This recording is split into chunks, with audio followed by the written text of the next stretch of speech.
Hey everybody, this is Matthew Doyle for Autodesk. You're watching Maya LT 2017 Update 3 Part 2. In Part 2, we're going to be finishing up with the UV editor. We're going to cover the rest of the UV Toolkit features. Now bear in mind that most of these features have existed inside of Maya and Maya LT for a while now. I'm just going to basically show you where they're located inside the UV Toolkit and how to use them. We'll also finish up the video by covering some Quadra improvements. So in the modeling toolkit, Quadra has been improved in a number of ways. Specifically, visually, it looks better. There are more adjustments on how you can make the Quadra polygons look when rendered over a mesh, as well as some improvements in the multi-cut tool when working with Quadra polygons, and a few other things. So I hope you enjoy the tutorial, and we'll see you when it's over. Last week, we left off with the transform tools in the UV Toolkit. Directly under this, we have some of our tools: grab, pinch, symmetrize, lattice, and smear. Let's try the grab tool here, and you'll see what that does. Gives us a brush that we can adjust the size of, and then grab parts of our UVs and just kind of pull them around in a blended fashion here. Let's undo that.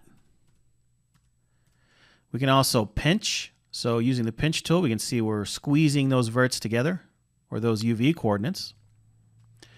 We also have lattice, which allows us to draw a lattice with a drag box that we can then control using control points. We can distort our UV coordinates this way. Smear works similarly to the grab tool. We can smear out our UVs by dragging them out.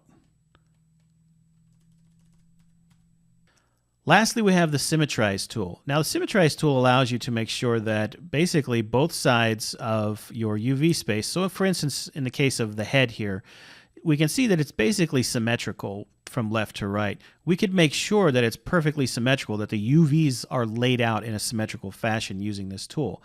However, this mesh will not support this tool because it's not a symmetrical mesh. Let's go ahead and create a simple sphere that will allow us to show the symmetry tool in action. Okay, so now we have a sphere as an example. This is a perfectly symmetrical mesh, but the UV coordinates I've distorted a little bit, making this unsymmetrical in UV space. But let's say we want this particular topology here, these UVs, to be the same on this side as well. To do that, we'll use the Symmetrize tool. And first we need to set the topological symmetry seam. And I'm going to set mine right in the center here by selecting one edge here of the vertical UVs here. Now, we'll also see we have this black line here. This black line can be used to control the way the symmetry works. By putting it in the center, we're going to get an exact left to right or right to left mirror. If I move this over further to the left, we can see here that we're not doing it from the center anymore. Instead, it's kind of offset based on this line. Whatever we do over here will be offset based on this line. So let's put it back in the center because we want to copy exactly from this side to this side. So by painting over here, just clicking and dragging, we can see we're painting over and getting the same symmetry that we have over here. And that's the Symmetrize tool in a nutshell. Now, just as a quick example to see what would happen if we go ahead and move our line of symmetry here, go ahead and click and middle drag, control and middle drag to bring this line of symmetry offset from the center. And then we'll paint our vertices again over here, our UV coordinates, and you'll see we are getting the same mirroring from this side to this side. And it is, in fact, centered based on this black line. But it is offset because of our original line of symmetry being here. It's offset, and it creates some distortion here. Now, this may be what you're going for. This may be a way to get you to a certain point where you can then manually correct everything else. But that is basically how you use the black line of symmetry here to offset the changes.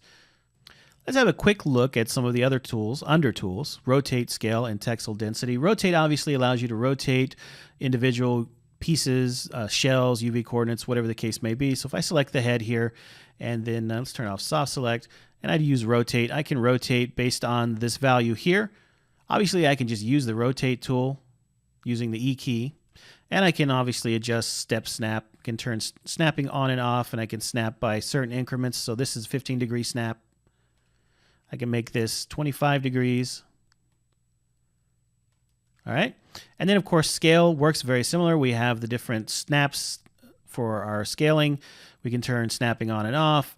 We can also scale by these buttons or just use the usual scale keys. So, for instance, if I have this set to 2 and I hit scale, It uniform scales it by 2 each time I do that.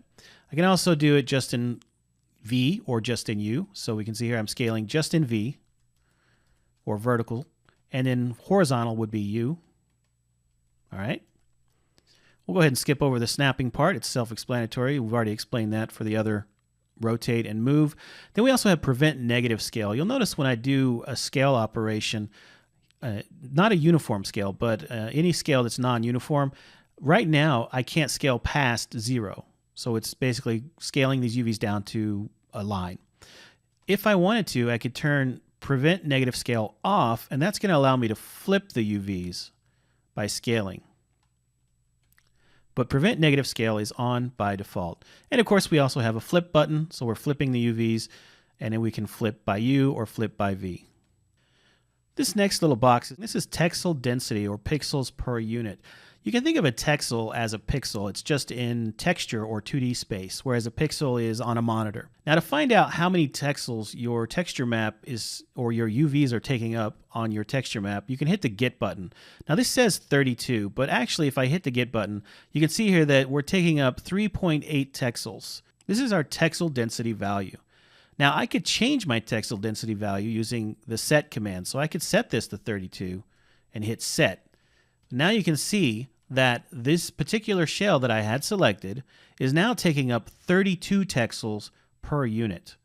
So you can see by raising this value, the texel density, we're actually making the UVs take up more space. However, if we change the map size, so in this case we'll set it to 1024, hit set again, it's going to reduce the size of the UVs because obviously we're working with a bigger texture map in this case.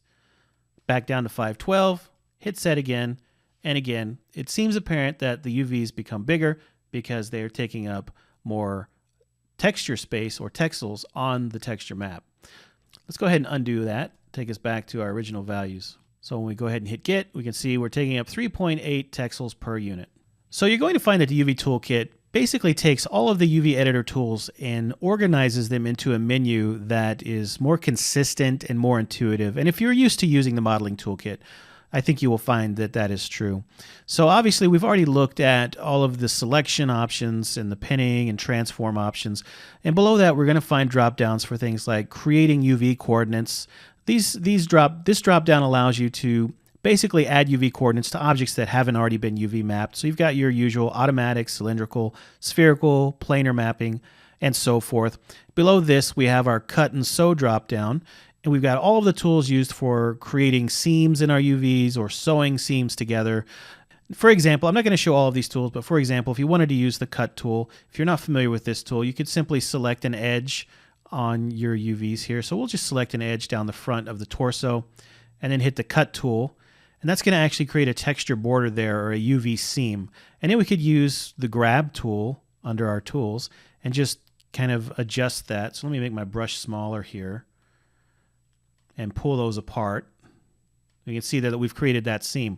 And I could sew those back together too using the sew tool. So if I just go here and click sew, and then I can paint, select, and sew those right back together. And the cut tool works similarly to the sew tool in that it's an interactive tool for cutting things apart. You can see here I'm actually cutting the seam in a more interactive way rather than using just selection and hitting the cut tool. So those are the cut and sew tools. Below that we have our unfold tools. This is again after you've created UVs on an object, or maybe you've got an object that has UVs but they haven't been unfolded yet. You've got all your seams cut. You would go into the unfold tools here and use the unfold algorithm and so forth, or optimize tool and so forth. And these tools are again tools that have already been inside of Maya and Maya LT for a while now. Under this we have our line and snap tools, so we can actually line up our UVs. So let's say we selected a shell here. So let's say we select this shell and maybe we want to align it with something else. We can align it using our UV space, using these, just like the pivot. We can do left corner, right corner, middle, and so forth. Let's go ahead and undo that. We can also align UVs just like we can align mesh objects. So if I were to select this UV shell and this UV shell, and hit this left align button here, it's aligning by the far left UV coordinate. I can also align by the far right UV coordinate. I can center both of them down the center here. And I can do the same thing vertically as well. Let's undo all of that. Now we have the Arrange and Layout dropdown, and this dropdown has all of the options and features for allowing you to lay out the UV shells in your UV workspace. So, for instance, if we wanted to distribute all of these UV shells in a specific way, we could distribute them based on the direction here. So we could say we're going to distribute these rightwards along the U by pressing this button. So we'll let it do its magic, and now we can see that they've all been laid out horizontally, all of the shells to the right. So we'll undo that. We can also change the distribution. So I'm going to put a value of 1 here and do that again. And now we can see that each shell has been moved a total of 1 unit or 1 UV space in the right direction. So in other words, we have our usual UV space, our default UV space. That's the 0 to 1 space here. And each shell has now been moved into the next space over. So we have the first space, 0 to 1, for the head shell, and the second shell is moved over in the 1 to 2 space. Then we have 2 to 3, 3 to 4, 4 to 5, etc. So this allows for what's called a multi-UV space workflow, or a UDIM workflow. Let's go ahead and undo that. Some of the other options we have here are orienting the shells. We can change their orientation based on the most adjacent U or V axis. We can also stack the shells. They're all on top of each other here. We can unstack them. We can stack and orient. And finally, we can randomize the shells. So it's basically just putting the shells in different locations. There might be a purpose for this, perhaps creating some sort of effect. We can also make measurements. So in the case of this shell, if we do a measure, we can see the U and V distance based on the texture map size. So if we have a texture map that is 4K, we can see the U distance of our shell is 1663 pixels, and the V distance, or vertical, is 2327 pixels. We can change the distance here using the drop down. We can do U distance, V distance, pixel distance, and angle between. So if we do the U distance and hit measure, we can see that we're taking up 0.4 of our texture map's UV coordinates 0 to 1. So that would be from 0 to basically 0.4, and that is where it stops. Also, if we change that to the V distance and hit measure, we can see it's taking up 0.56. So if you were to move this down to right on the edge there of the bottom of our UV coordinates, we can see that the very top UV coordinate is basically sitting right at 0.56 on our vertical scale here. Now, if we select all of our shells and do layout, that's going to do an automatic layout for us. Try to fit it into the UV space as best as possible. We can do shift left click, however, to bring up the options. So we can do all sorts of changes to how the layout algorithm is going to work on the shells here. We can change the packing resolution, the number of times it tries to pack it together, and so forth and so on. All of this stuff was already inside of my LT. We can also do layout along a specific axis, so U or V. So in this case, it's laying out all of the shells along the U axis. We can change that to V, and we'll get the same thing. Last of all, we have our UV sets drop down, and this allows us to create and manage all of our UV sets. So obviously we have map 1 here. This is our default UV set with all of our shells here laid out. We can just create a new one, and we can then perhaps use some of our UV creation tools to create something new. So for instance, I'll select the mesh here in our viewport, and then we can go into our create tool and do automatic mapping, and now we have all of our shells laid out inside of UV set here. So we go back to map 1, we can see that we have the original layout, and then obviously UV set has the new layout. And of course we can right click that to delete it, duplicate it, or whatever the case may be.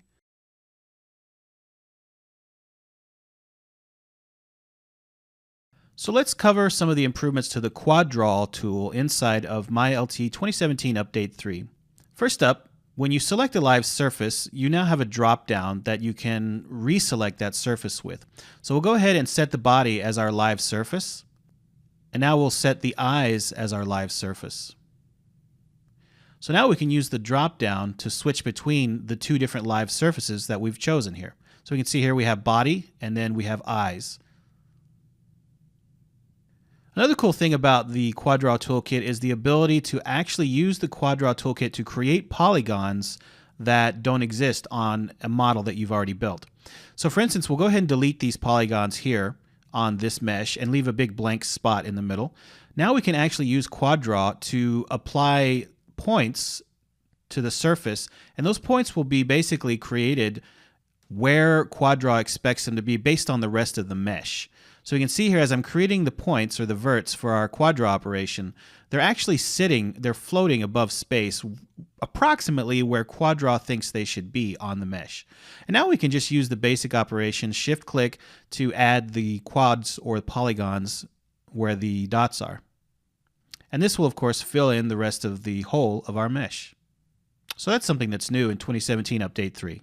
So when we look under the Quadra options, we have a lot of control over how Quadra works. We also have control over how it looks. So under live constraint options, we can see we have mesh color, mesh alpha, and so forth. Now in the past, Quadra, when you would draw a polygon, it would render in a kind of a conflicting manner with the rest of the mesh. They would Z-fight. But now you can see that is not the case. No matter how large of a polygon I draw here, the Z-fighting is gone. So the Quadra rendering is much better in Maya LT 2017 Update 3. So you can see here, as I work on the Quadra frame, no matter what I do, it retains its position in the viewport relative to the base mesh so that there's no Z-fighting. It renders a lot better, that is. So you can see here I'm just dragging out polygons, drawing out Quadra polygons. I'm using basic operations here to basically just create a cage that would obviously replace a mesh that was too dense for being able to be used in game or in film. So again, no matter what I do here, it's maintaining its rendering above the base mesh. So there's no Z-fighting, no issues there. So you can see here I'm just cutting some more polygons in using all of the basic tools, all the shortcuts that comes with Quadra. Now I can actually change the mesh color. So I can also change the alpha so we can make it fully opaque or completely transparent. And then we would obviously just see the frame. So we can change the color here to any color we want. Another thing we can do is use surface offset. So even though I've already begun drawing a polygon frame here with Quadra, I can change the offset. So this is actually going to start creating the dots offset from the base mesh surface, so that anything I do when I create other polygons here, they're going to be floating slightly above the surface. And that distance is obviously based on the surface offset distance, which right now I have set to 1. So if you wanted to create some sort of effect like clothing or armor above a surface, you could easily do that using the surface offset. And the great thing about it is that the surface offset, as you're creating your mesh, can be changed dynamically. You can go back and change it, you can reduce it, you can increase it, and then the polygons that you create will respect the offset. You can see here I've done one really high. Now the multi-cut tool has also been updated to work better with the Quadra tool. So you can see here that as I'm using multi-cut, it's respecting the base mesh as well, the shape of the base mesh, but it's also respecting the offset that I have set in my Quadra tool here, which is currently set to 3. So go ahead and turn that off and use the multi-cut tool again. You can see here as I'm adding edge rings, it's respecting the shape of the base mesh, and I can even draw through the mesh using the multi-cut tool, and it also continues to respect the shape of the base mesh. So it works a lot better now with the Quadra tool, whereas before, when you would use the multi-cut tool, it might not respect the actual base mesh. Also new inside of 2017 Update 3 is the ability to use the shortcut keys Control-Shift-X for multi-cut and Control-Shift-Q for Quadra, so you can easily switch back and forth between the two without using the buttons in the UI. So we can see here I'm just using the multi-cut tool to draw a shape and cut it into the frame, the polygon cage, and it respects the base mesh shape. Hey everybody, you've been watching part 2 of the Maya LT 2017 Update 3 Improvements walkthrough. Now we covered a lot of ground in this video. We went over the rest of the features found inside of the UV Toolkit and basic use of how to use those features, as well as covering the Quadra tool improvements. And those improvements included a visual upgrade to how they're displayed on a active mesh, as well as some of the other things that you can do using multi-cut tool and so forth. Now in part 3, we will cover some really cool new improvements to the viewport settings, to viewport 2.0, as well as displacement mapping, previewing the displacement mapping inside of the viewport, including complex shaders like ramps and so forth, shadows, point lights, shadowing, and so forth. So look forward to part 3, and we'll see you next time.